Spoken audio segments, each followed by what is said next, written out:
Hello everyone, ఈరోజు recipe వచ్చేసి tomato రసం. చాలా సింపుల్గా ఎలా అయితే ప్రిపేర్ చేశాను. పండిన టమాటోలను తీసుకొని చిన్న చిన్న ముక్కలుగా కట్ చేసి ఒక బౌల్లో అయితే వేసుకోవాలి. వేసుకున్న తర్వాత చేతి సహాయంతో మంచిగా కలపాలి. ఎంత ఎక్కువగా కలిపితే అంత మంచిగా రసం అనేది అయితే వస్తుంది.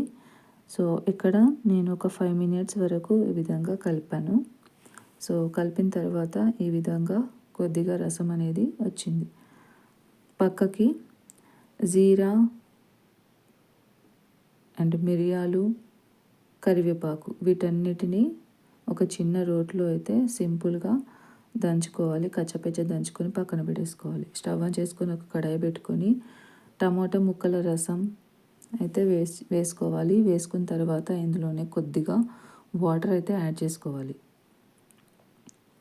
ఈ విధంగా వాటర్ యాడ్ చేసుకున్న తర్వాత ఇందులోనే మనము ఒక 3 పచ్చిమిరపకాయలు ఈ విధంగా పొడవుగా కట్ చేసి వేసుకోవాలి. అదేవిధంగా పసుపు అండ్ కొద్దిగా రాళ్ళ ఉప్పు అయితే యాడ్ చేసుకోవాలి. కొద్దిగా అల్లం వెల్లుల్లి పేస్ట్ అయితే యాడ్ చేసుకోవాలి. కొద్దిసేపు దీన్ని సిమ్లోనే మరగనివ్వాలి. పక్కకు స్టవ్ ఆన్ చేసుకొని కడాయి పెట్టుకొని కొద్దిగా ఆయిల్ వేసుకున్న తర్వాత వేడైన తర్వాత జీలకర్ర, ఎండిన మిరపకాయలు, కరివేపాకు వేసి వేయించుకోవాలి. దీన్ని పక్కన పెట్టేసుకోవాలి. తర్వాత రసంలో ఇంతకుముందుకు పొడి చేసుకున్నాం కదా, ఆ పొడి కొంచెం సాల్ట్ వేసుకున్న తర్వాత కలిపేసుకోవాలి. సో ఒక 2 minutes తర్వాత ఇంతకుముందుకు మనం పోపు పెట్టుకున్నాం కదా, సో ఆ పోపుని కూడా రసంలో వేసుకోవాలి. బాగా కలిపి మరికొంత సమయం మరిగిస్తే వేడి వేడి రసం సిద్ధం. వేడి అన్నంతో లేదా సూప్గా కానీ సర్వ్ చేయవచ్చు.